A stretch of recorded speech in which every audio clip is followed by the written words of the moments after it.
the scholars. All right? But that's exactly what they're saying. I'm flying off.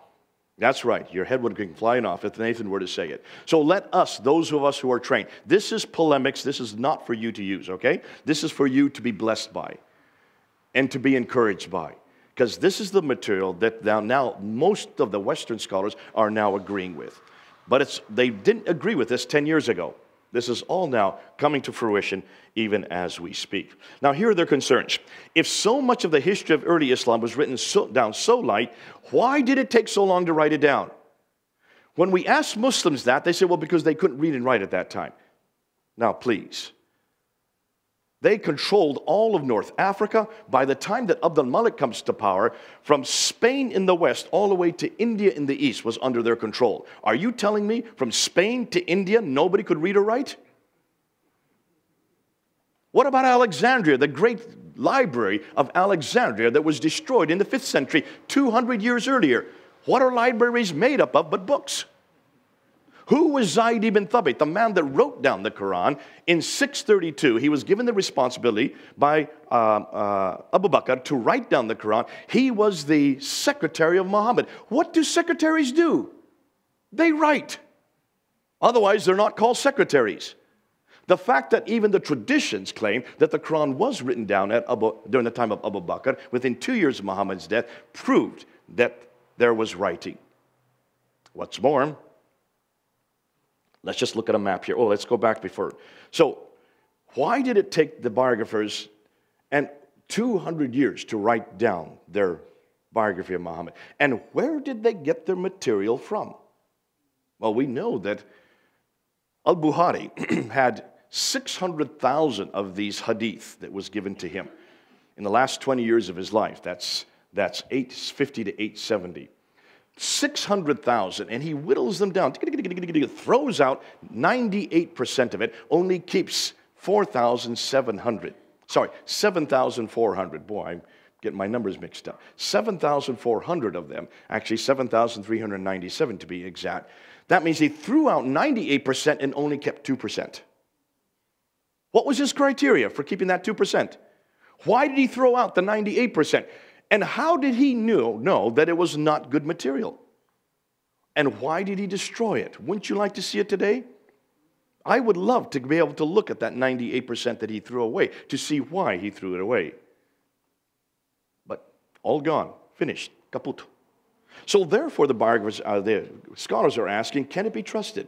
If it's so late, 200 to 300 years later, shouldn't we go back to the period these events took place? And shouldn't we go to the 7th century and see what we find? And they are. And this is what we're going to do now. Look at that map there. So by the time that Uthman and Ali come to power, during the Rashidun, that's all the brown area. By the time that Abd al-Malik comes to power from Andalusia, which is the archaic name for Spain, all the way to the Mongol Empire, which is now India today, that whole land, that whole area was under their jurisdiction. And that's the period we're going to look at. And that's the period that's the most damaging. Now, the people that I'm going to be using are these scholars here. These are the revisionist scholars. These are the top in the world. Dr. John Wansborough, head of School of Oriental and African Studies, back in the 1970s, wrote 2 books called Quranic Studies and Sectarian Milieu. These 2 books were what blew it open. Back in the 1970s, he was the first one to say, we've got some problems here. This material just doesn't make sense for the period that they're saying that it took place. Dr. Gerald Hunting was my professor at School of Oriental and African Studies in 1994 when I came across it. And I was gobsmacked by what he was telling me. There were 50 students in our class. Within 2 weeks, 25 had left. All the Muslims left the class, slamming the door as they left. They could not deal with this material because it was so devastating. And that was back in 1994. We're now, 23 years later, and we're still using this material. Dr. Patricia Corona, she was my counselor when I started my PhD. She was at Cambridge University when she wrote 2 of the most devastating books, Meccan Trade and the Rise of Islam and Hagerism. She got death threats and had to move to, she was at Oxford University when she did this. She had to move to Cambridge University, head of department at Cambridge University, and then she was headhunted by Princeton University. She reads and writes 15 languages, all archaic languages. How many of you can read and write 15 languages that are no longer used today? Can you see the prodigy of the people that we're working with? She just died last year. And my first debate that I did on this was in 1995 with Dr. Jamal Badawi when I used 10 of her historical claims. She cannot do these debates. I did it for her. And so I went and debated Dr. Jamal Badawi at Cambridge University in August of 1995. I gave 10 challenges. All of them were by her. I had been with her the day before. We put it together, she and I. And then I did the debate. She dare not do that because she's an academic. Academics don't have the freedom that we have as missionaries. And so as a missionary, I could hammer him on these 10 areas. That debate he had no answer for. We put that up on the debate site. It's been up there ever since. That's 22 years ago I did that debate. And they have yet to answer one of those 10 challenges, some of which I'm going to introduce today. Dr. Andrew Rippin out of Calgary probably is the best one. If you want to read material that is down in layman's terminology, you can read him. The problem with reading people like Patricia Corona, she doesn't always translate all of her quotes. So she keeps them in the 15 languages that are there. And that can be pretty difficult if you don't know those languages, which I don't. So she is not the easiest to read. Dr. Robert Hoyland is another one like her. He was head of department at Oxford University when I got to know him. And he was probably wrote the best book looking outside of the sources, outside the Islamic sources, to the other sources that existed contemporaneous to Islam. He reads and writes 18 languages. These are linguists. That's why they're so dangerous, because they go to the original sources, which is what the Muslims should have done from the very beginning. And it's Western scholars that have to do their work for them. They can't debate it, we debate it. We take it and use it and bring it down to the layman on the street. Dr. Yehuda Neva out of Jerusalem, he's now no longer living, wrote Crossroads Islam. He has probably done the best work at their earliest inscriptions. And then the German school have been by far the most progressive and the best when it comes to manuscript evidence. People like Dr. Gunther Lulling, Dr. Gerhard Prinn, Dr. von Bothmer, Dr. Oleg. These are the scholars from Saarland University in Saarbrücken in Western Germany who actually looked at the original manuscripts and were the only ones that could read them because of their expertise. So we're going to use some of their material today as well. But there have been 2 books in one documentary. Actually, now it should be 3 books in one documentary that have really changed everything. In the Shadow of the Sword by Dr. Tom Holland out of Oxford University from 2012 wrote that book using a lot of the material that we gave him. He usually writes a book. He's a bestseller historian in Britain, our best historian, but he had never done anything on Islam when we asked him to do this. Normally it takes him 3 years to write a book. It took him 6 years to write this book because he couldn't find any sources. There are no sources for early Islam. He'd never come across this problem before. He then did a documentary called Islam, the Untold Story, which was put up on Channel 4 television on August 28, 2012. That caused such a stir in the Muslim community, and he came to no conclusions there. He just put up the facts and let all of us come to our own conclusions. They wanted to refilm it in December of that year. There was such a furore by the Muslims in Britain that they never showed it a second time. Unfortunately, you can't see it here. They don't let anybody outside of Britain see it. But if you want the movie, come to me. I have it right on this computer. I'll give it to you. It's only 90 minutes long, and it basically unpacks what his book says. So get it from me, and I'll give it to you. But the man who's probably doing the most damage is this man, Dan Gibson. Dan Gibson is not an academic. Dan Gibson is an archaeologist. His father was an archaeologist. His grandfather was an archaeologist. He's like the original Indiana Jones. And he lives amongst the people. And for 25 years, from 1979 to 2004, he lived amongst the Bedouin in Saudi Arabia, in Yemen, and most specifically in Jordan. And it's in Jordan where he found his most exciting material. What he did is he went and he looked at the Quran. And for many years, he noticed when he looked at the Quran and read it, that there were problem after problem he found with the geographical locations. They just didn't make sense in Mecca. So he decided to go and check it out. And for 25 years, he went from city to city, hamlet to hamlet, mosque to mosque. And you're going to see what he found later on. So, he has been probably the most devastating. And if you just hold up this book here, this is his newest book that just came out in May of this year. I just got it 2 weeks ago. And I'm just salivating. You've got to read this book. If you always want to see what we're up against, what Islam's up against. I don't know how they're going to answer this, but this is brand new, and some of the material we're going to introduce today from that book. Now, this is what they have found. And what I'm going to do is I'm going to give you everything they have found right at the very beginning, but then I'm going to unpack it to show you how they came to these conclusions. Here it is. The first Arab inscription referencing Muhammad is not till 691. How can that be?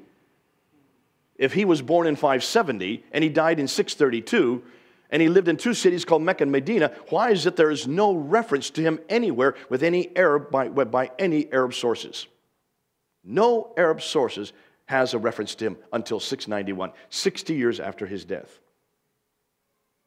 There's no reference to people called Muslims until the 690s. So what did these people call themselves? These people that were taken over Basra, Baghdad, Damascus, Jerusalem, and Cairo by 642. Who were these people? They called themselves Saracens. That's the name that is given to them by those from outside. They call themselves Hagarenes. That's the name they call themselves. They are in the line of Hagar. They call themselves Ishmaelites because of the line of Ishmael. They call themselves Maghreb because of the place they came from, the Maghreb. And they call themselves Mahajirun. These are people of the Hijr, people of the Exodus. They're nomadic. This is the name they gave to themselves. Nowhere can we find any reference to people called Muslims at all. From the time of Muhammad and then for 60 years after he died. No reference to them. We have found two references to him in other sources. In the Doctrina Iacobi, that's in the British Museum. He's referred to by Christians. There is a Writings of Sabaeus, the Chronicles of Sabaeus, written in 660. That refers to him by name. So we do know he existed. But all they say is that he was a raider of men. He was after booty. No reference to any Quran, no reference to him being a Muslim, no reference to any religion called Islam. In fact, the first reference we see, the reference to Islam, is on the Dome of the Rock in Jerusalem in 691. There's no reference to the city of Mecca until 741. That's the most devastating. You'll see why. And of course, as I said earlier, the first biography of Muhammad doesn't even begin to appear until 833, 200 years after the fact. Now, let's look at the first problem, geography. This is problem number one, and this is where Dan Gibson started looking. He said, hold on a minute. When you look at the Quran, you will see 65 references to geographical locations. Over and over again, 23 times, it talks about the people of Ud. It talks about this prophet, but it doesn't name him. If you look in the Quran, how many times is Muhammad named in the Quran in the Arabic? Not in the English, but in the Arabic. Anybody know? 4 times. Only 4 times will you find Muhammad's name in the Arabic. How many times is Isa named in the Quran? 93 times. Looks like whoever wrote the Quran knew Jesus pretty well, but knew nothing about this prophet, because it refers to him as the prophet, the representative of God. But nowhere does it give him a name except 4 times. Mecca, the city itself, is not named except for once, only once in the entire Quran, and that's in Surah 48, Ayah 24. Otherwise, it's just the settlement of the prophet, the place of the prophet. But what we do know is this prophet had contact with these people from Ud 23 times, the people from Thamud 24 times.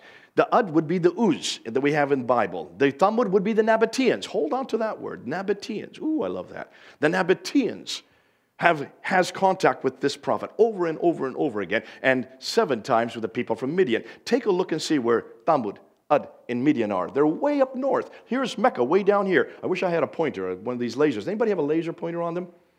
Any of you young people? No? I always thought you people, oh, here we go. Here comes a laser. Don't blind me. Good, terrific. The top button. Okay, there's Mecca down here. Yet these are all up here. 600 miles too far north, unless he had a helicopter, which I know he didn't, and went back and forth by helicopter, because that means a 1,200-mile trip every day.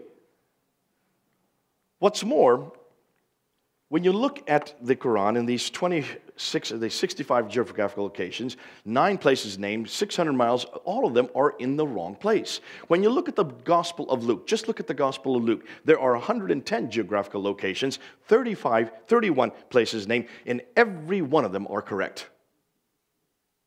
So we don't have a problem with this with our Bible, but the Quran has a real problem here. And the problem is Mecca. What do we know about Mecca? Well, we only have one reference to it in the entire Quran, Surah 48, Ayah 24. It doesn't say much about it. More than that, We know that Mecca is the center of Islam. It is Mecca where when Adam and Eve were thrown out of the Garden of Eden, they were up in space, according to Surah 7. In verse 24, they're thrown out of the Garden of Eden, they're thrown down to Mecca, according to the traditions, which means it's the earliest inhabitant of mankind.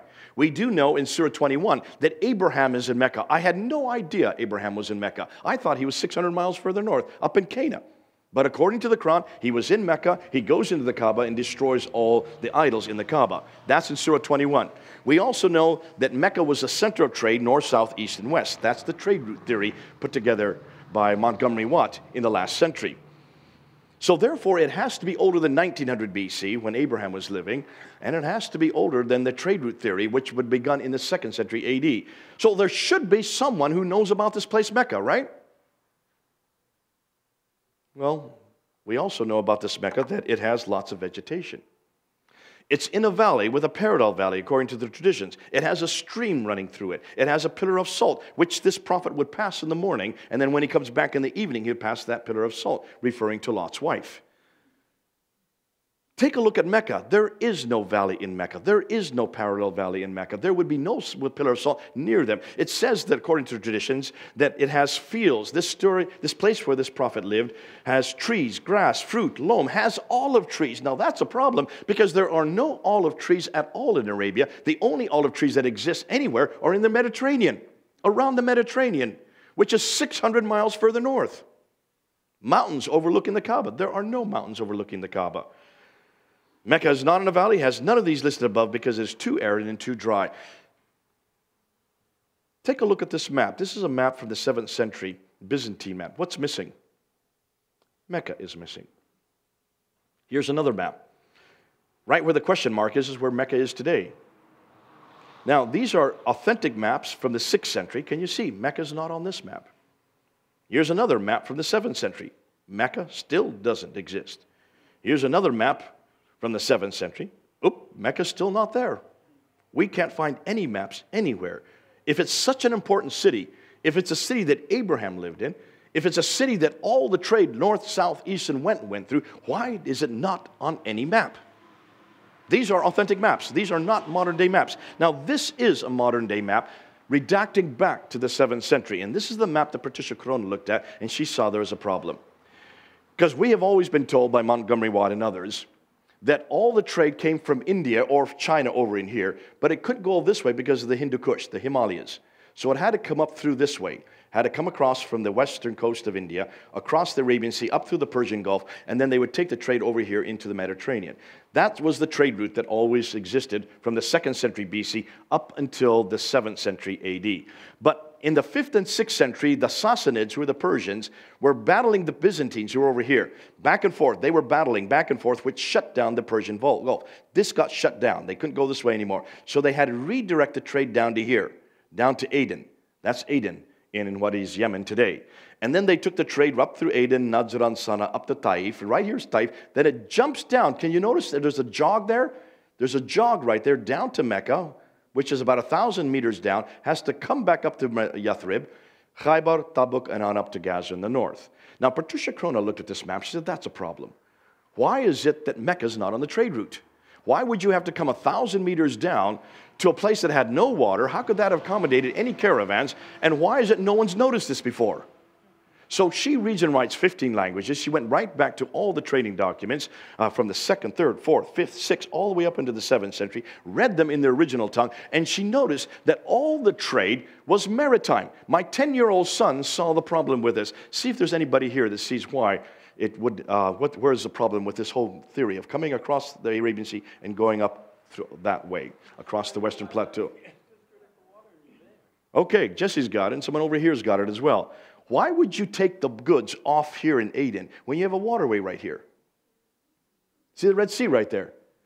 Dr. Patricia Corona found that if you take a ton of goods 150 miles, that means that much distance, that would cost the same amount on land as 1,250 miles by sea, that distance. It would have been prohibitively expensive to go overland. You have to buy camels, you have to feed the camels, you have to protect the camels, you have to find oases, you have to find places to store them, and then you have to pay everywhere you went, to wherever you stopped. Therefore, none of the trade was overland. It was all by the sea. And the people that were in charge of the trade were these people, the Africans, the Eritreans. In fact, Agilus right here comes up in all the trading documents. All the trading documents here in the West had no Arab names whatsoever for one very good reason. The Arabs were not sea people. They were camel herders. They were desert folk. They were nomadic. They didn't like the sea. That's why you don't find many at all, hardly any cities along the sea. They're all inland, including Mecca. It's not on the sea. Why had no one noticed that, she said? And that's why she wrote her book in 1987 and got death threats from writing simply what should have been written hundreds of years earlier.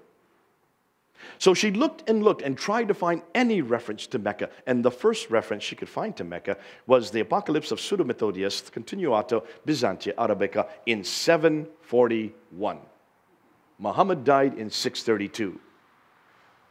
For 100 years, no one had heard about this city. No one had heard of it. So let's look at modern Mecca today. Oh, sorry. The first time she could find it on any map was not till 900 AD. 900 AD. So then she looked, if you look at modern Mecca today, you will see the fourth tallest building in the world, Abu Baraj, and that is a clock tower. There it is. It's now been built.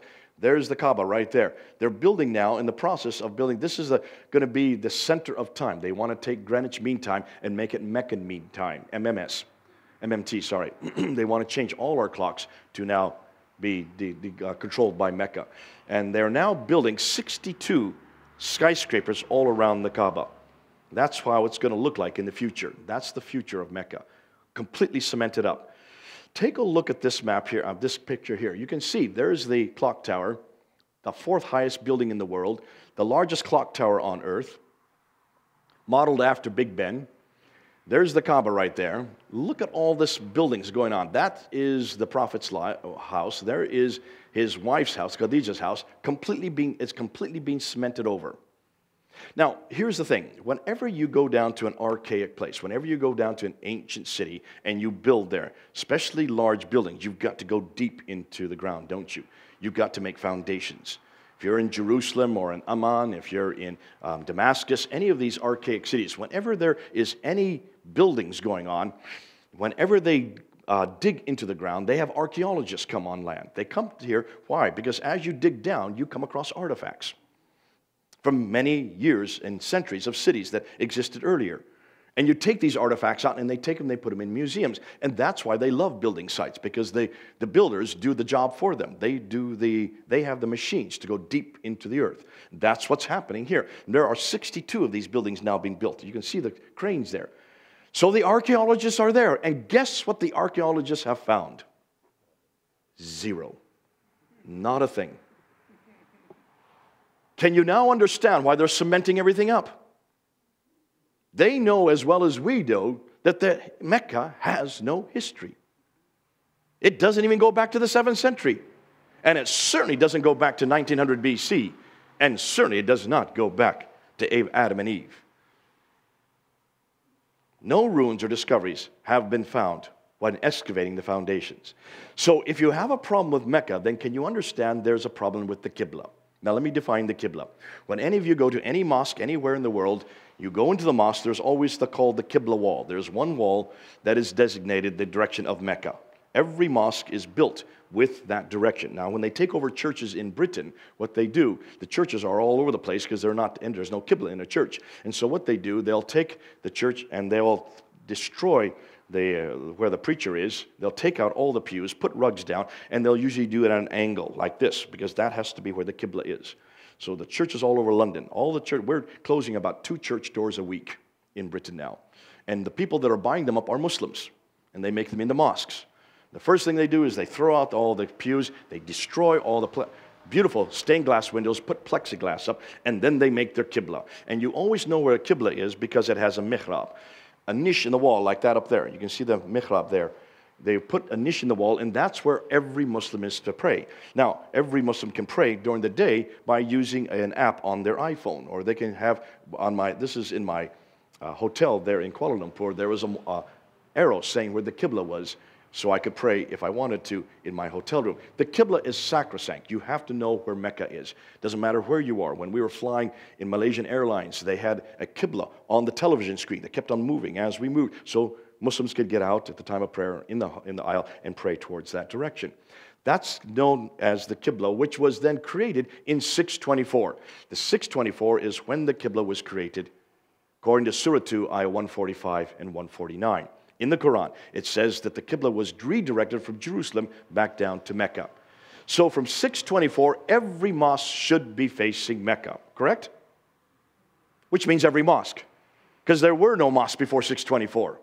So every mosque in the world should be facing Mecca. Because, why?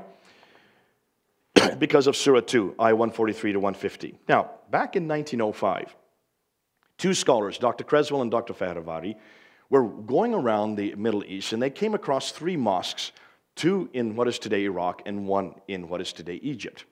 The Wasit Mosque and the Kufa Mosque, and then the Fustat Mosque in Egypt. And they noticed when they looked at the mosques, and then they dug down to the original floor plans, that the Qiblas in the Wasit and the Kufa Mosque were facing straight west, this direction, whereas they should have been facing down.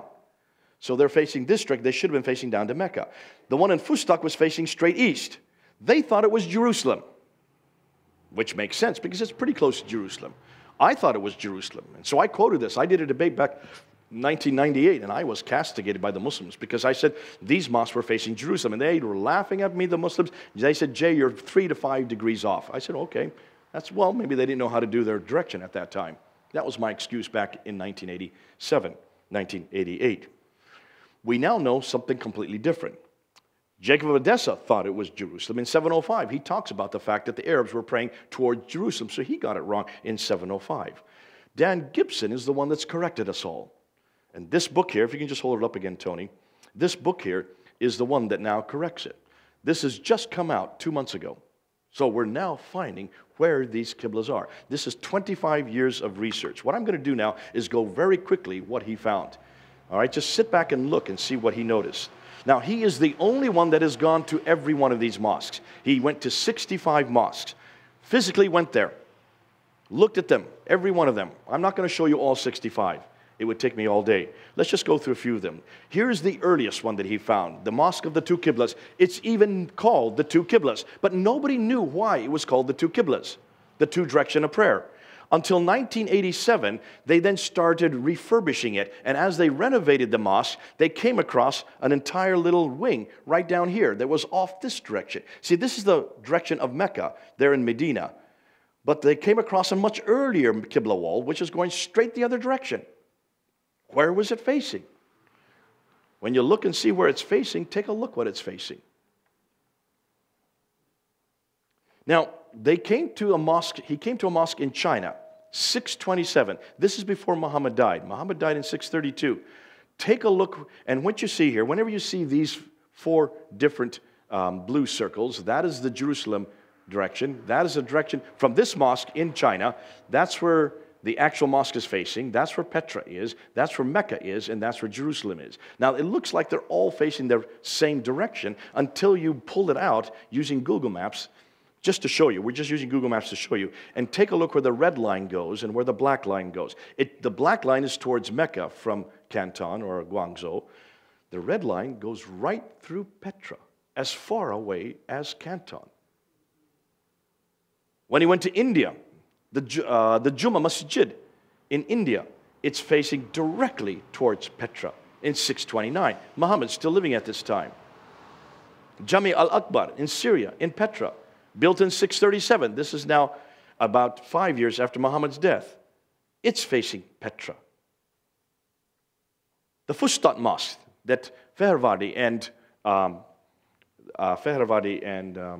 Creswell noticed in 1905, he went back to that mosque, and he says they were both wrong. They were off by 3 to 5 degrees. Both the mosques in Fustat and the one in Wasit and the one in Kufa are all facing Petra. 642 it was made. There's the Fustat Mosque. You're looking down on it from above. One of the most exciting is the Dome of the Rock. Remember the Dome of the Rock? Built in 691. It has no Qibla. So I was told. I did a debate on it in 1988 with Green, Abdul Rahman Green. And he laughed at me. He says, Jay, you have no idea what you're talking about, because if you look at the southern wall, you will see There's Surah 2, Ayah 145. That's the Qibla. When you look along the dome at the top, you will notice Surah 17, Ayah 1, which says that Muhammad goes from the great mosque to the farthest mosque, proving it did have a Qibla. And I said, well, no, you've got it wrong because you have no idea when that mosque was built. See, that material, what you're looking at there, the facade, the outside of the mosque, was built in 1867. It was built in 691 and then destroyed and rebuilt 11 times.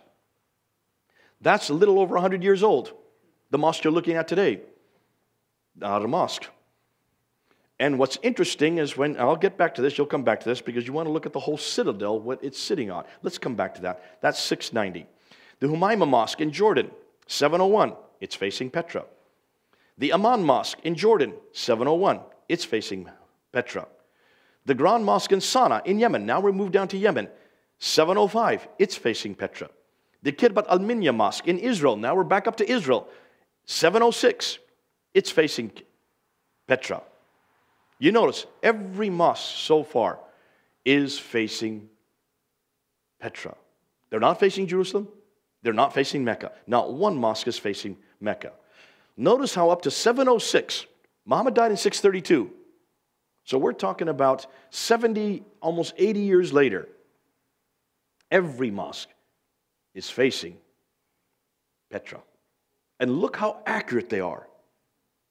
They come exactly to Petra. So why do all the Qiblas face Petra instead of Mecca? Even as far away as Guangzhou in India. Here you can see how accurate they are. This is using ArcNet, which is a much more accurate way of measuring, not Google. This is what the Muslims don't like because we're using the best, or Dan is using the best material to measure with. All the 17 earliest mosques that exist, that we can go to, that we know of today, all of them are facing Petra, not Mecca, not Jerusalem.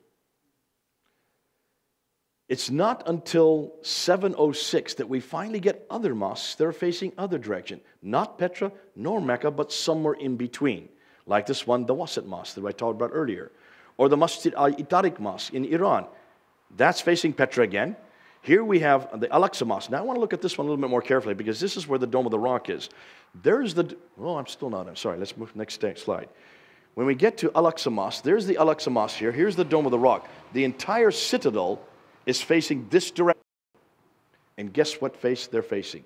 The entire citadel is facing Petra, including the Al-Aqsa Mosque built in 709 and the Dome of the Rock built in 691. The entire citadel is not only facing Jerusalem, it's still facing Jerusalem today. I'm sorry, Petra today. Get my cities right.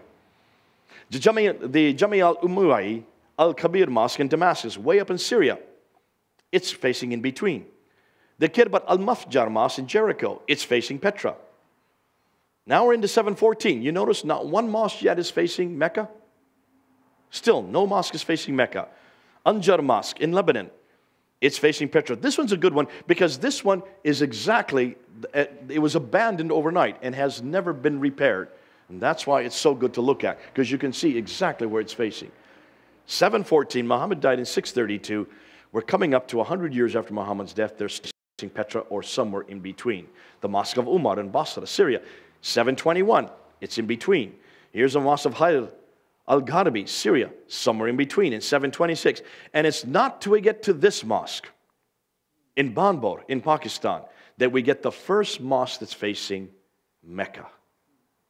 The first one to face Mecca, 727. Muhammad died in 632. The Qibla was canonized in 624. This is over 100 years later. The Qasr al-Hayr al-Sarki Mosque in Syria, in between. The Amman Citadel Mosque in Jordan, now it's facing Mecca. And here you can see the two mosques side by side in Amman. Here's the earlier mosque that's built in 701. It's facing Petra. And then a later mosque was built behind it and above it, facing Mecca. It was built in 730. So something happened between 701 and 730 that they started changing the mosques to Mecca. We'll show you what it is. And there you can get another idea of the two mosques, 701 and 730. The Jami al-Zaytuna in Tunisia, it is parallel. Ooh, hold on a minute. Parallel. Here's a fourth Qibla. So we have the Petran Qibla, we have the in-between Qibla, we have the Meccan Qibla, And then you have the parallel qiblas. And all the parallel qiblas were found in North Africa or in Spain. Take a look at this. Baalbek, back to between. The Mushta Mosque in 743, back to Petra again. The Haran Mosque in Turkey, in between. The Qasr al-Qair Mosque in Kufa, in Iraq. Mecca, finally. The Ribat Fortress in Tunisia, there's North Africa. It's a parallel mosque, or parallel Qibla. The Sahih Ramda Mosque in Bohar in Oman, it's back to Petra. Sumail Omani Mosque in Oman, it's in Petra. The Raqqa Mosque in Syria, it's in between. And the Bibi Samarkand, Uzbekistan, Petra or Jerusalem. The Cordoba Mosque in Spain, parallel. Jami Uqba, Ibn Nafi, Kurawan Mosque in Tunisia, parallel. There's what we have found. Take a look, and this is what he's noticed. There's not one Qibla, there's not two Qibla, there are four Qiblas. The earliest Qiblas are all towards Petra, and there you can see them all going towards Petra, exactly towards Petra. From 624 up, all the way up to 772, you find them pointing towards Petra. Then you have the somewhere in between, but look how accurate they are. They're exactly pointing to one spot, all of them. They're only 0.43% off in their accuracy. Then you start getting these parallel mosques that are paralleling a line that goes between Petra and Mecca, starting in 732, all from North Africa. Something's going on different there. That's a third Qibla. And then finally, not till 727, do you get the Meccan Qiblas. What does that say? What we've noticed, and this is what Muslims have always assumed, they've always said that proves that the people, the earliest Arabs, did not know their directions. But the Meccans knew their directions best. It has nothing to do with confusion, because they were nomads, and nomads don't know how to get from A to B. Folks, take a look at the accuracy. How do nomads get from A to B with shifting sands that shift every week when there are no roads? They would die, exactly. It's stars. They were stargazers. They used the northern star. They had an apparatus, a little piece of wood that they put a rope through, and it had knots on it, and they would put their finger on the horizon, and they would hold it up, and they would pull it towards them until it reached the northern star. And where it stopped, they looked at the knot that was there, and they knew exactly where they were anywhere in the world. It's much like a sectant they used on ships. That's why the Arabs, by far, were much more accurate than the later Arabs. Take a look at the accuracy. The Petran mosques, 17 of them, were off by 2.9 degrees. If you take two of the worst ones out, they're off by 1.9 degrees. The between mosques, 8 of them, were off by 0.98, less than a degree off. The parallel mosques were off by 3.5 degrees. And the Meccan mosques, which are the latest mosques, the much later mosques, which would have been the most accurate, were off by 4.78 degrees, almost 5 degrees off. The reason why is because the Meccan ones, the later they got, they stopped using stars and they used mathematics. But they didn't take into consideration the curvature of the earth. With the stars, the curvature of the earth is already added in. That's why Dan Gibson found that this whole idea that there was ulta pulta, they didn't know where they were going. They knew exactly where they were going. That's why as far away as in Canton in China, they knew where Petra was. In India, they knew where Petra was. And all around in between, they knew where Petra was. So why Petra? What's so important about Petra? Well, take a look at this map. What city is the center of all the trade? Petra. What city was a sanctuary for all the Umayyads? Petra. See, the Umayyads, when they took over in 661, their capital was in Damascus, but Petra was their sanctuary city. Those of you who have been to Petra, you know it's a city of tombs and temples. You can look and see it is the seat of the Nabatean kingdom. The Nabateans controlled that part of the world from the 2nd century BC up until the 7th century AD. Now, what do we know about Petra? It has a valley. Can you see the valley there? It has a valley right here. It has a parallel valley. It has a stream going right through it. It has fields, trees, grass, clay, loam. It has olive trees. It is near the pillar of salt. If there was a pillar of salt, it would be near Petra. Petra has all the items listed in the Quran and in the traditions. Thus, could Petra be the place they are referring to? And it is Petra that all the mosques are facing up until 706. What's more, when you look at Ad, Thamud, and Midian, the people from Ad, Thamud, and Midian are all around Petra. No wonder this prophet had access with them, had relationship with them. Daily, he would have relationship with, because they were all around him. In fact, they would be the people he would have the most relationship with. The significance?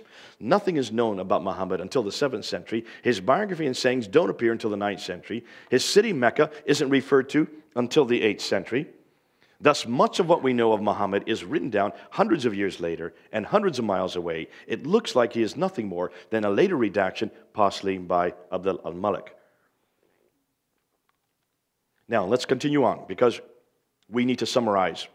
Let's go and let's find out what then has happened. So what really happened? This is the million-dollar question. What's going on here? Jay, how do you explain it? And this is where the Muslims really get upset. Let's go back to this map again. Remember this map? The trade route, right? Take a look at where Damascus was. The Umayyads. The Umayyads, immediately when they got power in 661, and that's really where we start really reading history, they were way up here in Damascus. But their biggest power base were either the Byzantines up here, which is who they had a big problem with because they both go back to Abraham. The Byzantine Christians go back to Abraham, as do the Umayyads. They go back to Abraham through Ishmael. The Byzantines go back to Abraham through Isaac. Now, the Umayyads, they were not very academic. They were great conquerors. They were nomadic people, and they moved into, and they took over Basra and Baghdad, Damascus, Jerusalem, and Cairo, these great 5 cities of the Levant. But they could not really live in cities. They never lived in cities before. So they had to have someone run the cities for them. So who did they use? Well, they used Jews and Christians, because they were cousins of Abraham. The Jews and Christians were much more educated. They knew how to read and write much better than the Arabs did, and that's why they ran the cities. And they took on what they call an indentured service, mawali status. And as they took on mawali status, that means they took on Arab names. They ran the cities. So here you had from 642, 632, all the way up until 685. Abd al-Malik comes to power. So roughly 45 years they have now been in power. They have now moved right across North Africa, right across over into Spain. They now control from India over here. No, am I the way? Yeah, Spain over here to India now was under their jurisdiction. But they do not have any identity. See, they don't have a prophetic line like the Jews and Christians have. The Jews and Christians have a line through Isaac. In fact, all of the prophets are from Isaac. Have you noticed that? They don't have a scripture. They are the unscriptured people. How is it you're still dependent on these people who are running the cities for you, but you're the ones who are the conquerors? What do you need? You need to have an identity. What's the first thing you need? You need to have a prophet. So Abd al-Malik comes to power, and the first thing he does, Abd al-Malik, he's up in Damascus. He needs an Arab identity. 40 years now, they have not had this identity. So what is he going to do? Well, he had coins. And if you look at the coins in the numismatic section there, the British Museum, you will see that's a Byzantine coin with a emperor and two, what do they call them? Well, people that help him out on either side. They take the same coin, retainers. I've got it written right on the left. Why don't I just read my own slide? 2 retainers on either side. And then they have a Byzantine cross on the back side. And that's the dinar. So what does the Arabs do? As soon as the Muawiyah comes, he then passes his image on the front side. And you notice they're Arab images, and instead they have to keep the crosses, so they take off the cross piece so that they can still maintain the trade with the Byzantines. That continues up from 660 up to the Sufyani period, and then the Marwanids come to power in 680. Marwan I, his son is Abd al-Malik. Abd al-Malik's image is right there. Are Muslims allowed to have images? No, anathema. So what are images doing on Islamic coins? These aren't Islamic coins. These are Arab coins. So he is the first one that takes his image off, and he introduces these coins. And there you see the first Shahada in 692. In 692, he introduces new coins, takes the images off, and puts, there is only one God but God, La ilaha illallah, Muhammadur Rasulullah, and Muhammad is the prophet of God. This is introduced in 691 on those coins. That's the first time we see them anywhere in the world. Now that's 692. Meanwhile, in 691, the year before, he builds this huge dome right there in the middle of Jerusalem. But look where he builds it. He builds it up on a hill. higher than the Holy Sepulchre, which is the seat of Byzantine and Judaism, of Byzantine Christianity, which is the whole power that he's against. What do? You go to the holy city of your enemy and you build your own structure, higher than theirs, bigger than theirs, and you use the same architecture. That is Byzantine architecture. Now, what do you do on that architecture? Well, if you ask any Muslim today why the Dome of the Rock was built in 691, they say it was to commemorate this movement by Muhammad up through the seven heavens to meet with God, right? That's called the Miraj. That's what every Muslim says. It's the third most holy shrine in all of Islam. Well, you need to go look at the Dome of the Rock, and you need to look at it very carefully, because you will see, first of all, it's odd that he would build in Jerusalem and not in Damascus if that's where he was living, until you realize what he was trying to do. He was doing a one-upmanship on the Byzantines, on the Christians. Now, the only part of the dome that still exists today are these two inner ambulatories, these two right here, these two colonnades. Everything else has been destroyed and rebuilt over and over again. And when you look at those colonnades, you will see that there are inscriptions along them in Arabic. And when you look at the inscriptions, you will see that those inscriptions are the first Quranic reference material we can find. That's the first Quranic material we can find. But take a look what's on those inscriptions. Surah 4, Ayah 170. O people of the Scripture, do not exaggerate in your religion. Jesus, son of Mary, was only a messenger of Allah. Say not three, cease. For is it removed from his transcendent majesty that he should have a son? Who is attacking? The Trinity, the person of Jesus, his divinity, and his sonship. This is a direct attack against Christianity, everything we believe. That's in Surah 4, Ayah 171. That's on the Dome of the Rock. Surah 17, Ayah 111. Praise be to God, who hath not taken unto himself a son, and who hath no partner. Who is that against? There again, the sonship of Jesus and the fact that he has a partner. And then comes Surah 112. There is no God but God. There's the beginning of the Shahada. He is one. He has no associates. That is not in the Shahada today. So what's it doing there? Unless it's attacking Jesus as the associate of God. He is God the one, God the eternal besought of all. He begetteth not, nor is begotten. There is Jesus, the begotten Son, attacking John 1, John 3:15, 3:16. And there is none comparable unto him. And here Muhammad's name is introduced. This is the first time we see Muhammad's name introduced anywhere. It's on the Dome of the Rock in 691. So what they're doing is they're confronting Jesus, they're confronting that which makes Christianity great, the fact of his divinity, confronting his divinity and introducing Allah and his prophet. The Shahada for the first time is introduced on that building.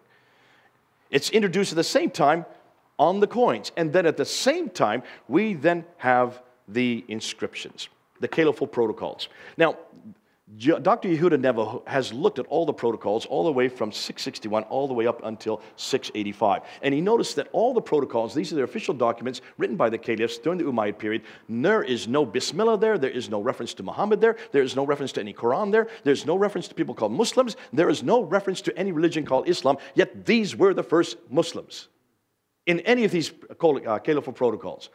Until 691. In 691, overnight, they're introduced. And in 691, you have the first reference to there is only one God but God, and Muhammad is his prophet. Introduced the same year that the Dome of the Rock is built. Introduced the year before the coins are coined with the same reference on. So now, you have the Dome of the Rock. It's larger than any other Arab structure. It faces the Arab sanctuary Petra. It incorporates inscriptions against Byzantine Christianity. It introduces their faith, Islam. It introduces their people, Muslim, and introduces their prophet, Muhammad. The caliphal protocol changes overnight in 691, introducing both God and his prophet. And he mints new coins in 692, replacing the images with Arabic script, and introduces the Shahada on these coins. It is Abdul Malik now. That's why I said, be careful his name. He is the one that introduces the three things we're looking for. So what's the scenario? Once he introduces Muhammad, he then needs a revelation. Every prophet has to have a book. So what's he going to do? The earliest Quranic texts on the Dome of the Rock in 691 don't necessarily, though they are Quranic, they have differences with the Quran we have today. The earliest Quranic manuscripts then begin to appear with his son, Al-Walid. We'll see about that next. We're going to go to that next. The sanctuary in Petra is destroyed by an earthquake in 713. That means when there's an earthquake destroys a sanctuary, that means God's presence is no longer there. That's why they had to find a new sanctuary, possibly chosen by the rebel Abdul Abu Zubair. Zubair was the one that rejects the Umayyads. He takes the dome, he destroys the sanctuary in Petra and takes the black stone and flees to the south. That happens in 687. 713, the city is destroyed by an earthquake. Now can you see then they had to find a new sanctuary. But who? Not the Umayyads. Not the Umayyads. It's the Abbasids, the Persians. Remember the Persians? We haven't said anything about the Persians. They're up in Ctesiphon, which then becomes later Baghdad. They hate the Umayyads. They don't want anything to do with the Umayyads. So what do? They make an alliance with Zubair, who has the black stone, and then they create their own sanctuary. Looks like it's been created in Mecca. Now can you understand? This is a political conflict between two empires, the Umayyads versus the Abbasids. The Abbasids are Persians, the Umayyads are Arabs. The Umayyads are way up in Damascus, the Abbasids are over in Baghdad. They're fighting, well, it's the other way around for you, sorry, this way. Baghdad, Damascus, they're fighting with each other, and therefore every mosque that is built is either facing the Umayyad Petra or the Abbasid Mecca. What about the in-between? That is all done by Al-Hajjaj, who rebels against Abd al-Malik and has his own in-between mosque. Only 8 mosques are facing his direction. He then is destroyed, and then that's why in 721, then all the mosques begin to start pointing towards Mecca. The Abbasids now take over, and they then they conquered the Umayyads in 749, and that's why from 749, every mosque then starts to face Mecca. Folks, Islam was begun as a conflict between two empires vying for ascendancy and a rejection of Jesus Christ. You can see it just by looking at the inscriptions. Islam is nothing more than a rejection of us, our Lord, His divinity, the Trinity, and His sonship. Now, once they have the prophet, they need a revelation. Once they need a revelation, they need a sanctuary. That's why Mecca was chosen. Now they need a history. You've got to all put it together. Can you now understand why the history doesn't begin to be written down until the 9th century? 833, the Sirah is written down. 870, the Hadith is written down. 923, the Tafsir, which makes sense of it all. It takes them 200 years to get it all written down. And that's why of the 600,000 Hadith, good old Bukhari had to destroy 98% of it and only retain 2%. That's what you do when you're creating and destroying. That's why the traditions are full of contradictions. They didn't even know their own history. By the 9th century, they now have the book, the man, the place, and the story. And a new religion is formed and growing. Yet not within a mere 22 years, like Muslims like to tell us, but evolving over 200 to 300 years. Are you all confused? How do we even know Muhammad is real? How do you know that's a good question. I'll talk to you later about that. He is real, but he's not the man you know. Now, what about Muhammad? Well, we don't know much about him at all in the 7th century. He really only gets introduced in the late 7th century on the Dome of the Rock. It looks like we can conclude he's nothing more than a later redaction, possibly by Abd al-Malik, continued by his descendants, proving Muhammad had nothing to do with the Quran. So who is he and what is his purpose? Looks like they've got the wrong man in the wrong place doing the wrong thing in the wrong time. But when you come back to Jesus, we know where Jesus was born. We know where he grew up. We know where he died. We know what he did. We have eyewitness accounts, even hostile accounts which support it. We know that when they were written, few doubt his historicity. We have the right man in the right place doing the right thing in the right time. Can you see how my job's so easy? Can we get to questions later? Because I have a lot more to get through. Okay. I just didn't understand what you meant by redaction. Redaction means to put back. It takes a very intelligent person to create a person in redaction. Absolutely. But over 200 years? No one person did this, remember. This is happening not just over 10 years. In fact, Abd al-Malik began something that he could not contain. And you can see now why there was this friction in between Abd al-Malik and Zubair. So what about the Quran? What are you going to do with the Quran? Now this is where the rubber hits the road, the fan. This is the fun stuff.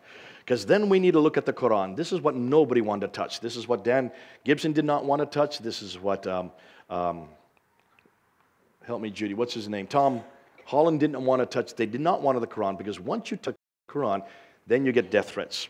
But we love the Quran. Now, what do the Muslims say? The Quran is unique, the greatest wonder amongst the second to none in the history of mankind.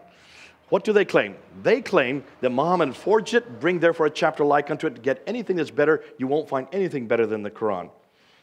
Now, we're going to investigate 7 different areas, and I'm going to try to do it all in 15 minutes. So hang on. Here we go. When we look at the Quran, this is what we now know. Muhammad, according to these two, these are the only references of how the Quran was put together from Al-Bukhari in the 9th century, 870, volume 6, hadith number 509 and 510. That's why it's so good to have both in Arabic and in English, so we can hammer Muslims with this, because what this story tells us in these two little sheaves, what it tells us is that when Muhammad died, there was no Quran. That's why Abu Bakr had to write the first Quran. He then gave it to one of Muhammad's wives named Hafsa. She put it under her bed and left it for about 20 years. Uthman comes to power in 646, around 650 to 652. He then is told that there are many different Qurans and they need to do something about this. So he then has Zayd ibn Thabit, who is the secretary of Muhammad, take that original Quran that was under Hafsa's bed, bring it there to Damascus, to Medina, and to rewrite it with 3 other helpers, Alas, Zubair, and Harith. The 4 of them were to rewrite the Quran. That's what these 2 pages say. Once they rewrote the Quran, then they went to every province. First of all, before they did that, according to Hadith number 510, took all the remaining Qurans and they burned them. Why do you burn Qurans? Unless they disagree, right? That's right. You do burn anything that doesn't agree, so that you have one authentic copy. That's in 652. From that one copy, he then sent a copy to every existing province. There were 9 provinces: Basra, Baghdad, Damascus, Jerusalem, Cairo, Alexandria, Aden, Herat, and Jaipur. Those are the 9 provinces that existed at the time of Uthman. So that means they must have 9 manuscripts or 9 Qurans that should be in existence today, because we're only talking about 1400 years ago. That's not very long ago. You come to London, I'll take you right down to the British Library, and I'll show you the Sinaiticus, the entire New Testament from the 4th century, 325. That's 300 years earlier. The entire 27 books of the New Testament are right there. Right next to it is the Alexandrinus, the entire Old and New Testament from the 5th century. That's 200 years earlier. By the 6th century, we have 235 copies of the New Testament, either complete or partial. So certainly the Muslims should have 1 copy of the Quran. Of the 9 that exist, they should have 1 today, right? If we can come up with 235, 100 years before, why can't they even find 1? That's all we're asking, just 1. I'd be happy with 1. Now, go through and let's see what we do find. Well, we do know when we look at the traditions that there are lots of problems. Some of the verses were lost, according to Ibn Abi Dawud. Others disappear, according to Al-Fiqh As-Suyuti. Some verses were forgotten by Sahih Muslim. According to Sahih Bukhari, others were canceled. According to Bukhari, some verses went missing. I'm not going to read through it because it'll take too much time. You can read it when you get it and look at home. Ibn Dawud talks about that others were overlooked. Some verses were changed, according to Muwatta. Other verses were modified, according to Ibn Abi Dawud. Other verses were substituted by Sahih Bukhari. And some were even eaten by sheep, according to Sunan Ibn Majah. Lost, disappeared, forgotten, canceled, missing, overlooked, changed, modified, substituted, eaten by sheep. Does this sound like a book which was compiled perfectly and completely? And this is their tradition. I'm just using material, quoting from the best and the brightest. Now, here are the problems. When you look at the Quran, you'll see there's an enormous amount of historical anachronism. I'll go through this part real quickly because it's not that important.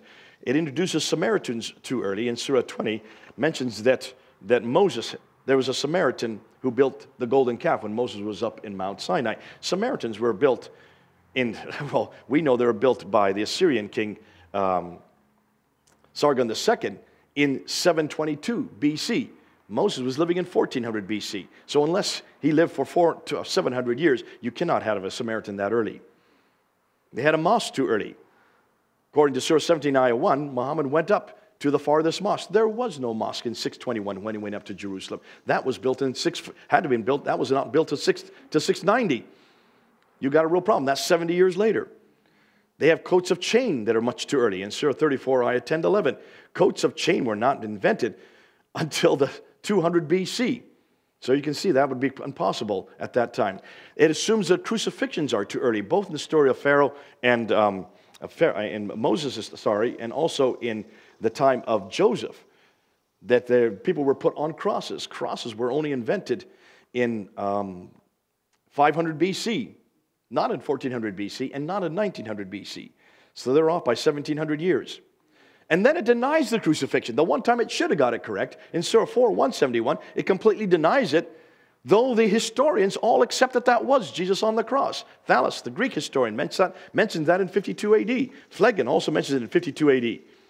We have Josephus mentioning it in the early 2nd century. Tacitus in the early 2nd century. Both Roman and Jewish historians mention the crucifixion. It's got the wrong Mary. In Surah 1928, 66, and also chapter 20, it mentions that Mary has a brother named Aaron and has a father named Imran. Well, we know that Aaron is the sister of Mary, who also has a brother named Moses, who has a father named Amram. But they lived in 1400 BC. Unless Mary lived for 1400 years, she couldn't be the same Mary. Confuses the Qibla in the Kaaba. Confuses Pharaoh, the Tower of Babel, and Haman.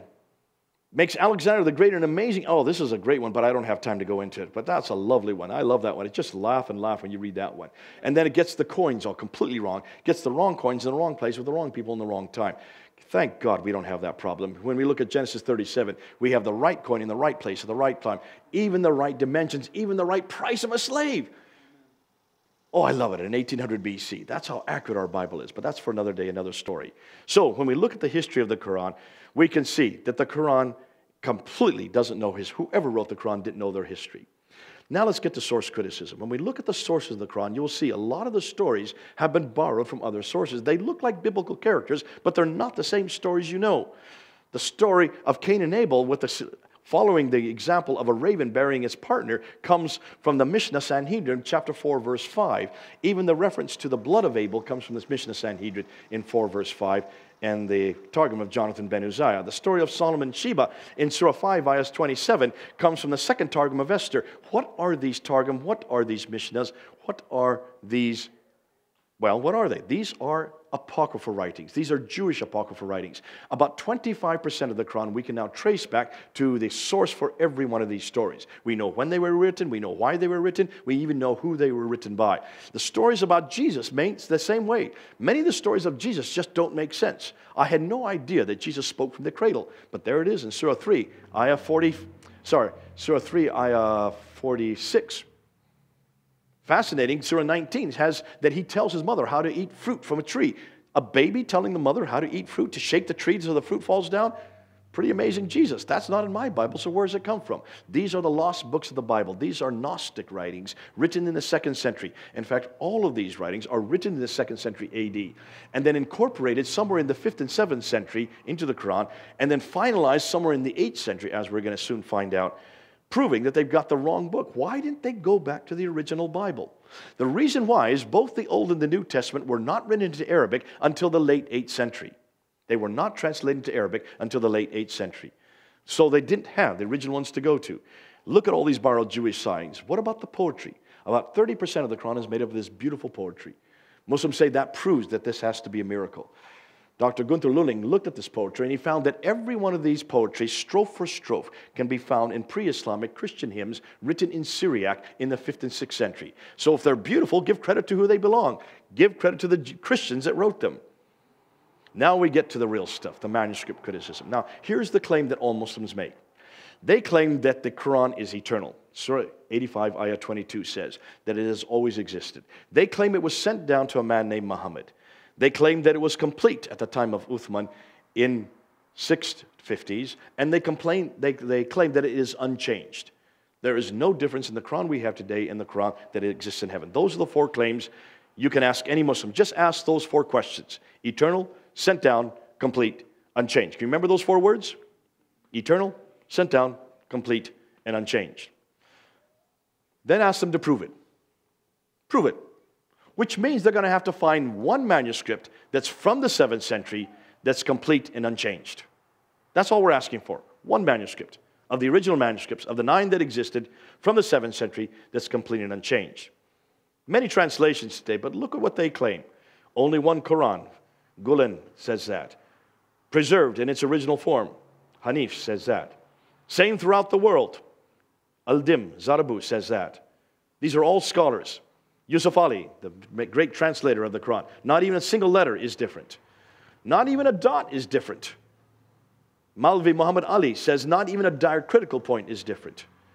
Not even a jot or tittle is different, according to Ajijola. Even Shabir Ali, the great debater, the one I debated in 2014 on this material, he won't debate me again, said that there were 6 manuscripts. 2 of them he quoted, the one that you're going to see on the screen next, the Topkapi, and the Samarkand are exactly the same manuscripts that we have today. Now remember, we looked at Sahih Bukhari and we looked at what it said about the claims of how the Quran was put together. We won't go through that again. We looked at the map and how much of that part of the world it was. I won't get into metropolitan codes, but let's take a look at the manuscripts. There are 6 major manuscripts that exist today.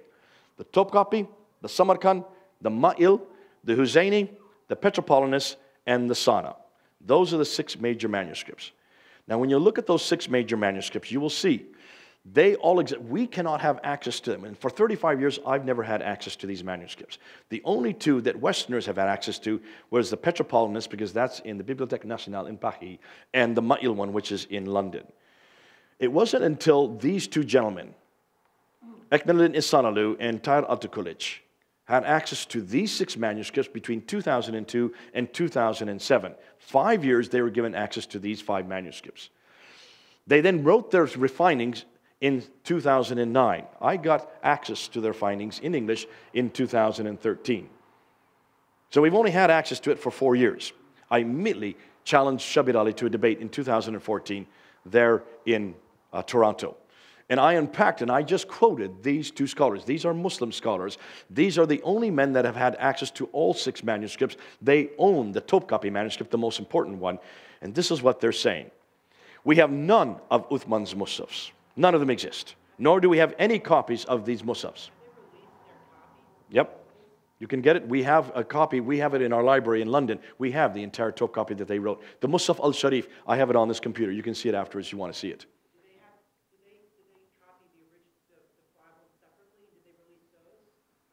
No, they only did the Topkapi on the Musaf al-Sharif, but they talked about all the other 6 in the others. Those you can get online. We have the Musaf, we have the Samarkand, we have the Petropolitanus, I have the Ma'il, and I also have the Sana. Okay, so we do have all of them. Now let's just go look at their findings. These Musafs date from a later Umayyad period. Dr. Altıkılıç went even further. There has been no serious scholarly work done on any of these manuscripts. These Musafs date from the early to mid-8th century. Did you hear that? Early to mid-8th century. Not one of them is from the 7th century. Not one of them is from the century where Muhammad lived. Not one of them is from the century where Uthman lived. They were all from the early to 8th century. They're all post-Abdul Malik. They are not Uthmanic, nor their copies. And then he looked at each one of them, the Topkapi. He said, this one is not from that later period. It has deviations from grammatical rules. It has spelling mistakes in the Musafs attributed to Caliph. It has 2,270 manuscript variants. That means words and phrases in that manuscript that don't agree with the Quran that we have today. 2,270, and he dated it to the mid-8th century, about 100 years after Muhammad and Uthman. Don't use the Topkapi anymore. It's too late, and it's riddled with mistakes. The Samarkand, which was always considered to be the blessed one, only goes up to Surah 43. There's 114 surahs in the Quran. What's more, the 43 surahs, we've now looked at it, only 1 surah is complete. 18 have nothing at all, and 24 of them are partial. So when they say it only goes up to Surah 43, they're still not telling us all the truth. What's more, Altıkılıç said that it is full of undisciplined spelling, has different writing styles, scribal mistakes, copyist mistakes, written by someone with little experience. In fact, he said it's an embarrassment. Don't even use it, he said. Throw out the Samarkand. Well, you won't get into the difference between the Topkapi and the Samarkand, but if you want to look at these, you can have these. When we get to the Ma'il Quran, the Ma'il Quran only goes up to Surah 43. We do have that one. That one's riddled with errors, has all kinds of manuscript variants, and it is from the late 8th century. Again, not the 7th century.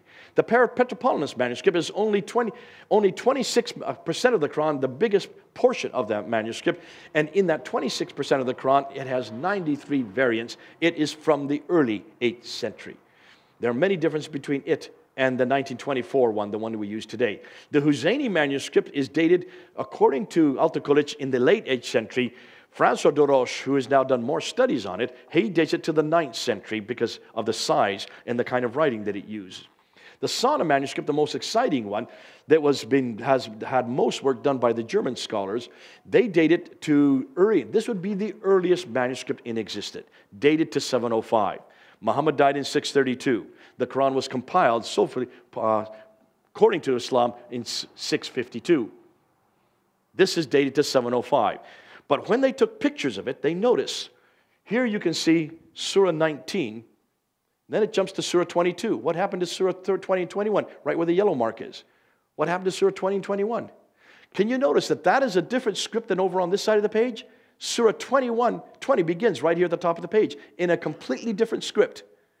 There's 70 years between these two pages.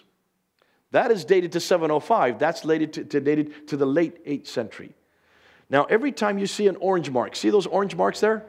Every time you see an orange mark, that is a manuscript variant. That means a word or phrase that's different in that manuscript from the Quran that we have in our hand today. There's 1,000 of those manuscript variants. I went to see Garrett Print. These are his pictures. Actually, these are my pictures. As they looked at it closely, they noticed that there was a writing underneath it, because these are written on animal skin, which you can wipe off, wash off, and then write over top. Wash off and write over top. They are called palimpsests. They wanted to find out the lower script, so they sent them to the Sorbonne in Paris, and they also sent it to Columbia University in the United States. And they put it under ultraviolet light, that blue light, and they were able to separate the two texts. The undertext is dated to the 2 last decades of the 7th century. The overtext is dated to 705 to 790, almost the entire century. And when they looked at the two texts, they're saying two completely different things. Ooh, I love that. Makes my job a lot easier.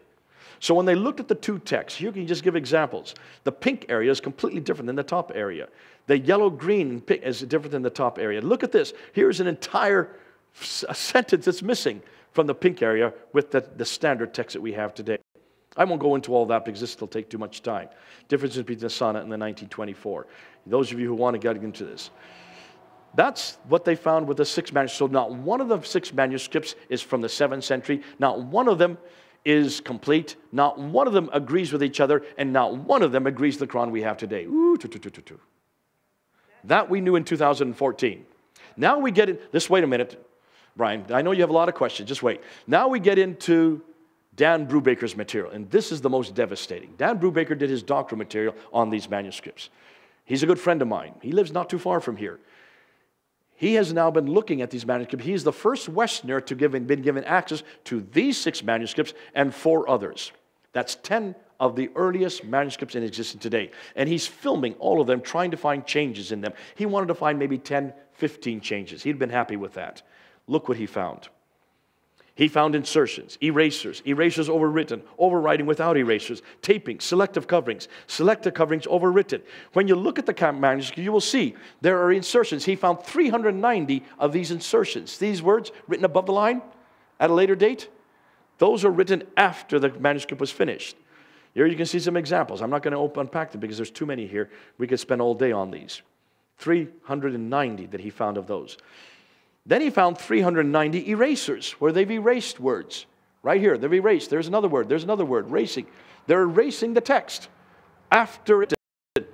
In every case, 390. Here you can see examples of how it changed the text. It's lovely when you look at them because it completely changes the theology, but you also see what's going on. You'll see what's happening as we go on. Then he found erasers overwritten, 560 where they've erased it and they overwrote over top. Here's an entire line that's been erased and written over top. Here you can see 2 words where you have a kaf and a lam. Here you can see another word that is just written over top. And here they didn't even use the same ink. They used a different color. You can't even. I can read it. You can't. But I mean. Then, anyways, unless you know Arabic, you won't be able to read it. That's correct. Then they have writing without erasure. They didn't even bother to erase. They just wrote over top. They were too lazy. So we can read both the lower text and the upper text. So we can see what it used to be and what it is now today. 190 of these lazy writings, as I call them. Here you can see examples of what they've written over top. And then they found these coverings. He found covering after covering. 550 of these coverings. Look at that. You can't almost read the text. There's so many coverings. Wouldn't you love to lift up the coverings and find what's written underneath? 550 of these coverings where they're trying to cover up the text, trying to sanitize. They're trying to hide something in that text. 210 of selective coverings overwritten, where they've covered the entire text up and have only one letter there. Here you can see a whole sentence is replaced by 3 words. Here you can see another is replaced by 2 or 3 words. And then he came across these tapings. You have a taping there, which looks like maybe it was damaged, but when you look on the backside, there's no damage, proving that they were trying to hide what was ever there. There's a taping. There's a taping. There's a taping. There's a taping. See these tapings? So what can we conclude? He found over 2,200 of these corrections. He was only hoping to find 15. He found 2,200. That's the last I've talked to him. He's now going back to them right as we speak. He's now looking at them again. He's now finding even hundreds more. Next year we'll have even a higher number. But we need to start unpacking. Here's what he found. In every case, none of these corrections had nothing to do with diacritical marks, had nothing to do with vowelization, the dhamma, the kasra, the fatta. They had nothing to do with renditions. These were consonantal differences. That means these are razm difference. Now, if you're Arabic speaking, you know what I'm talking about. It means that they change the meaning of the text completely. More than that, they all continue to be changed up until the 9th century. For 200 years, they continue to change it. For 200 years, they continue. And in every case, they were standardizing the text, bringing it back to one text. This was all intentional. Every one of these changes was intentional. All done by man, nothing by God. So, Western scholars conclude that the earliest manuscripts begin to appear in the 8th century. Muslim scholars conclude that the earliest Muslims begin to appear in the 8th century. Islamic Awareness, the biggest website put out by Muslims, has now finally admitted that there is not one manuscript from the 7th century. They have finally admitted it, that all the manuscripts begin to appear in the 8th century.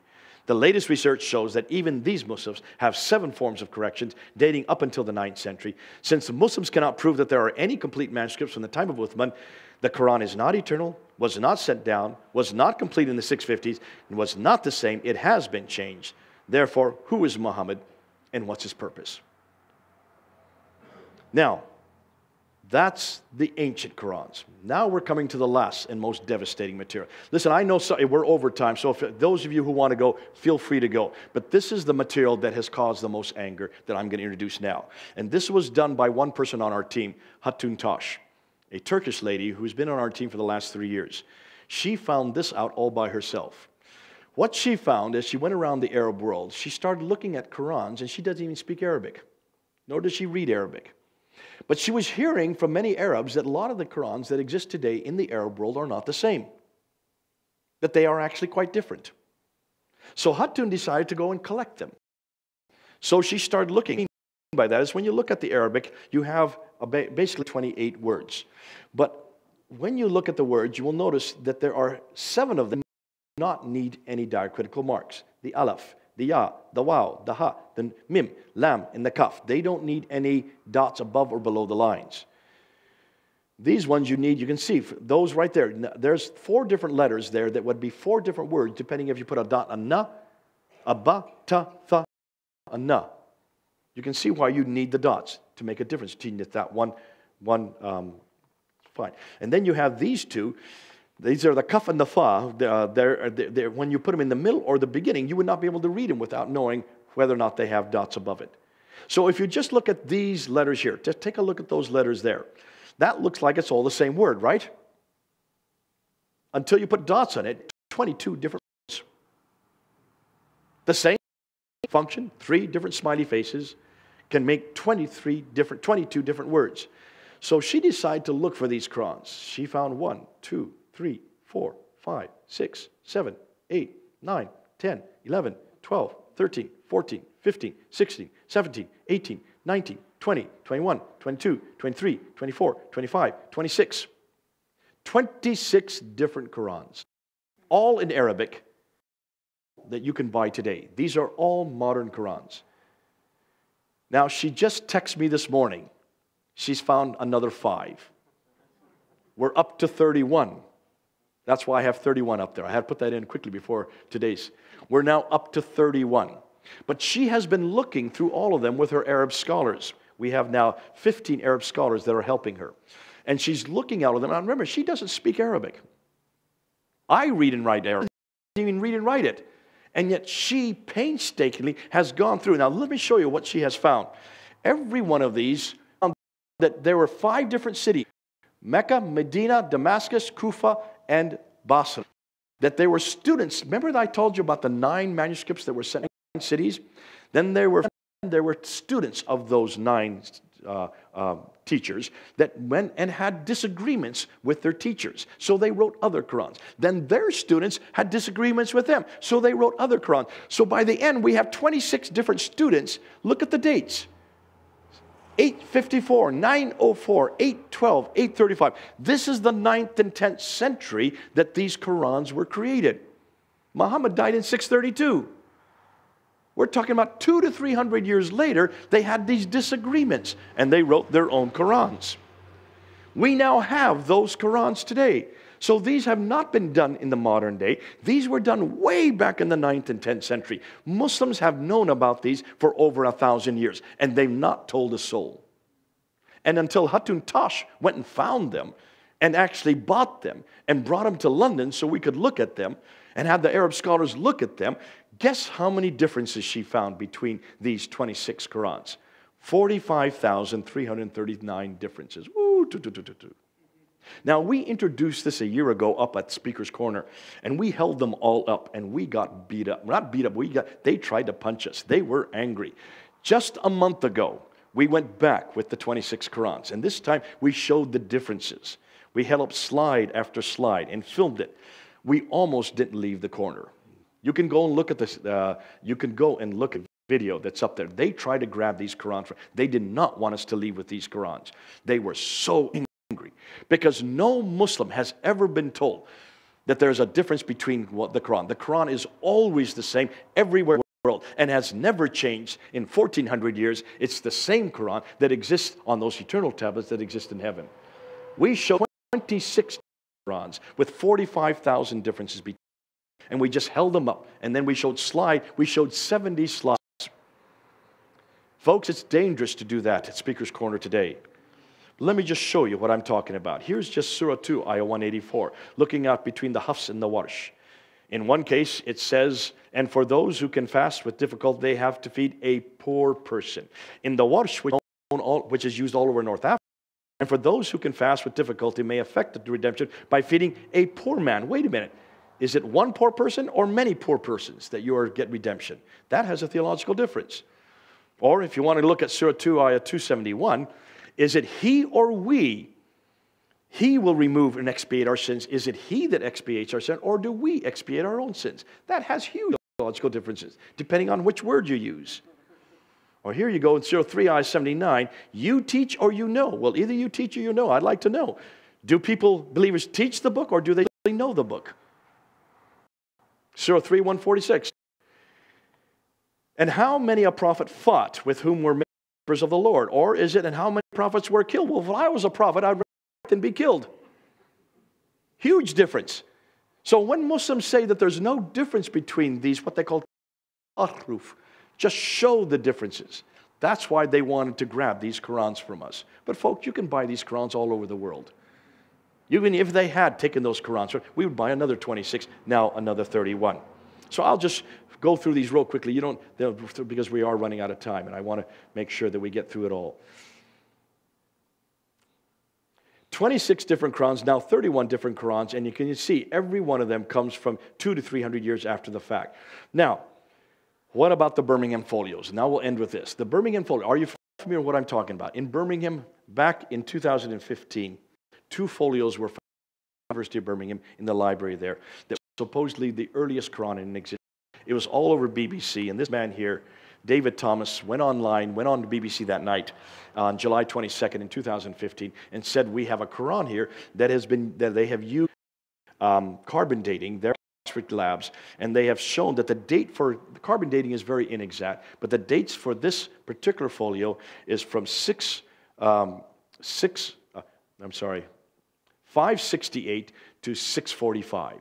568 to 645. Muhammad was born in 570 and he died in 632, which means it covers the life of Muhammad's life, proving that this is the oldest Quran in existence. Now, from everything today, what's the problem with those two dates?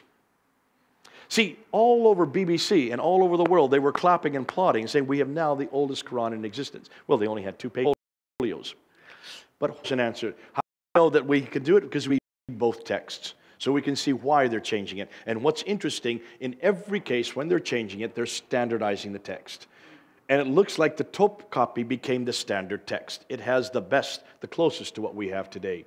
It's the most complete. It's 78% of the Quran is complete in the top copy, the one in Istanbul. But it was only written in 749, 100 years after Muhammad. That became the standard then. So all the other manuscripts had to be then changed and standardized to that text. That was only completed in 1924. Okay? Another question. Yeah, Brian.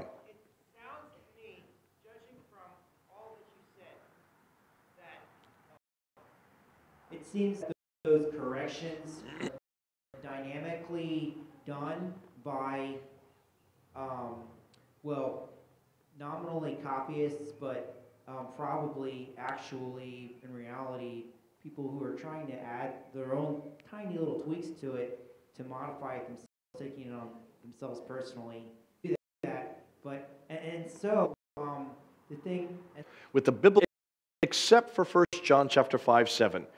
We do have to admit this one. Familiar with the 1 John 5:7 controversy? In the 1800s, notice when King James commissioned the Bible to be written, translated into English in 1611, the 1611 version included or added a separate verse in chapter 5, verse 7. And it says, for these three are in agreement in heaven, the Father, the Son, and the Holy Spirit. Verse 8 then follows and says, and these three are in agreement on earth, the Son, the water, and the blood. The Spirit, the water, and the blood. Thank you. The Spirit, the water, and the blood. So when they looked at the earliest manuscripts, they noticed that this Father, Son, and Holy Spirit was introduced in the 1500s in England by a scribe who put it in there with his own pen. So when King James commissioned the Textus Receptus, which is now known as the King James Version, they added that verse in there to bring about the Trinity. And many Muslims at Speaker's Corner and elsewhere, the first question they ask me is, do you read the King James Version? I said, yeah, I grew up on the King James Version. But I never carry the King James Version with me whenever I am confronting Muslims or I'm talking. I leave it at home because of this controversy.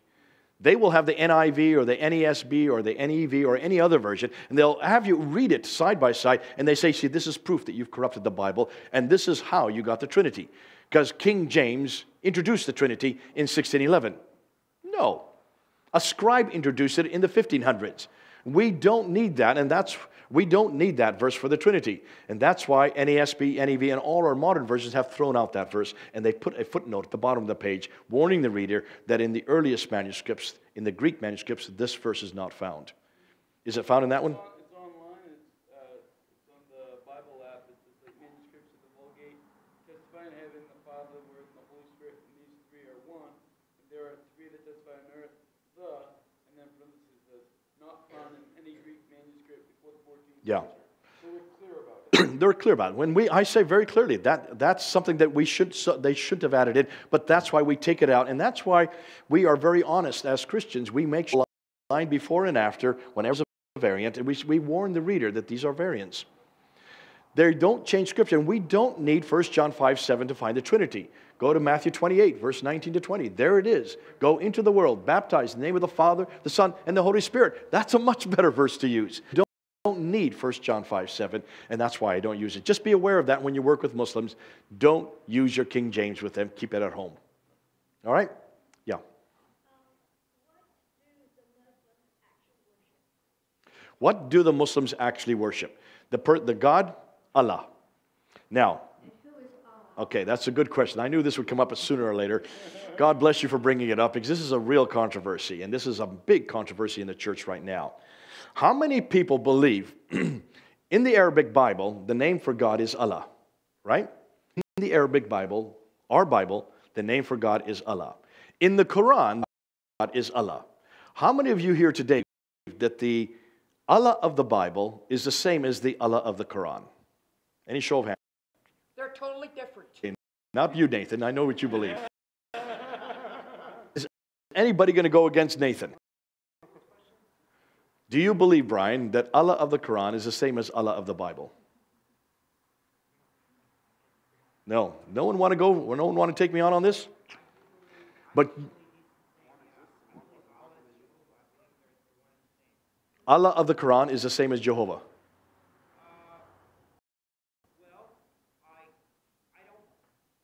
Just say yes. Just say yes. Let me come shake your hand.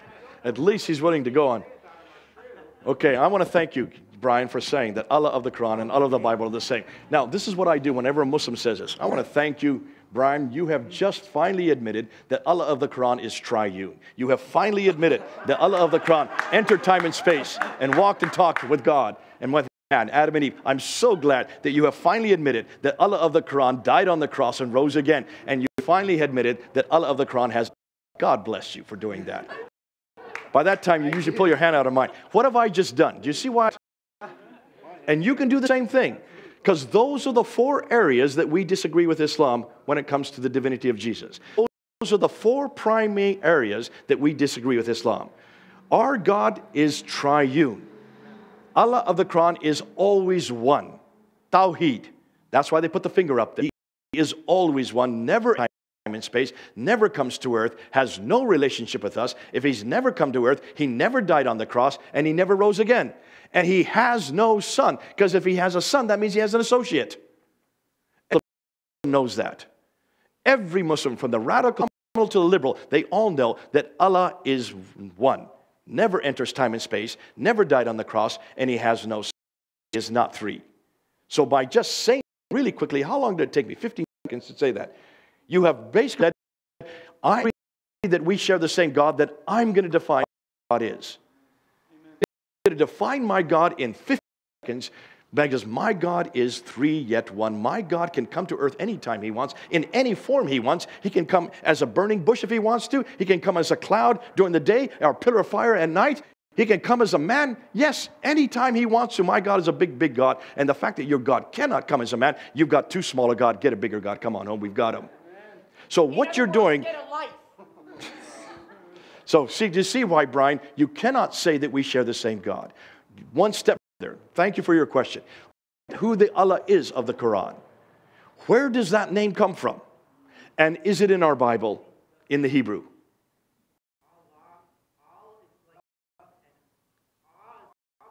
The God. Generic. Okay, so Allah is the God. Ilaha, the God, is where it comes from. Ilaha. That means it's nothing more than a generic God. Can anybody be Ilaha? Yes, anybody. But it is not anybody. It is specific to one God. And see, here's where the Arabs did not do their homework. Allah is not Arabic. Allah is Nabatean. It's a Nabatean name. That's the Nabatean God. Remember the Nabateans? Do you see how this all fits to everything I've just said today? The Nabateans that controlled the northern part of what we now know as Jordan, from 2nd century AD, BC, up until the 7th century AD, their primary god was called Allah. But he had a wife. His wife's name was Alat, which is the feminine form of Allah, who is also Al-Uzza. Now, if you start blinking suddenly, and you start to shaking, because Alat is, and you know who Al-Uzza is, that's in the Quran. That's in Surah 53, Ayah 19 and 20. That is known as the verses. This is the verses where Satan Muhammad and forced to put 3 names of 3 goddesses in the Quran. Alat, Al-Uzza. Al-Uzza and Alat are the of Allah, which is. But that means that Surah 6, Ayah 101 is completely destroyed, because Surah 6, Ayah 101 says that God cannot have a wife. Then what's he doing with Alat? If you're going to borrow God, for heaven's sakes, don't get a God. Don't get a polytheistic God. Get the right God. And the right name. Come on, Bible, because nowhere will you lie in our Bible. He is not Elohim. That is plural. Allah is one, and a nothing more than a generic term. What is more, when you look at God, remember Moses wanted to know God's name. He was very clear that he went down to Egypt, Israelites back. He wanted to know the name they would recognize so they would know that he is from God. He said, what is your name? In Exodus chapter 3, verse 14 and 15. And God gave to Moses at that time. And it was not Allah, it was not Alat or Al-Uzza, it was Yahweh. For Yaha, Wah. Then he said something very important in the very next verse. And this shall be my name from generation to generation. Which means it will be his name to. And why have we forgotten it? Now when we go down to speakers' course, get up there and they do Allahu Akbar. God is the great. That's all it says. Allah is the great. I get up on the ladder and say Yahweh, Huwa al-Akbar. Yahweh, he is the greatest. We have the greater, but we've got the greatest. His name is Yahweh. You need to come back to that name. Now, I would like to get all our Bibles go back. Because in my English Bible, anytime Yahweh is found, that's 843 times in the Testament. Elohim, which would be the closest to Allah, that's right, Brian, it'd be the closest you get to it. That's only found 2,000 times. Adonai is only 140 times. But the Yahweh is the by far name. That's his personal name. That's his universal name. That is his holy name.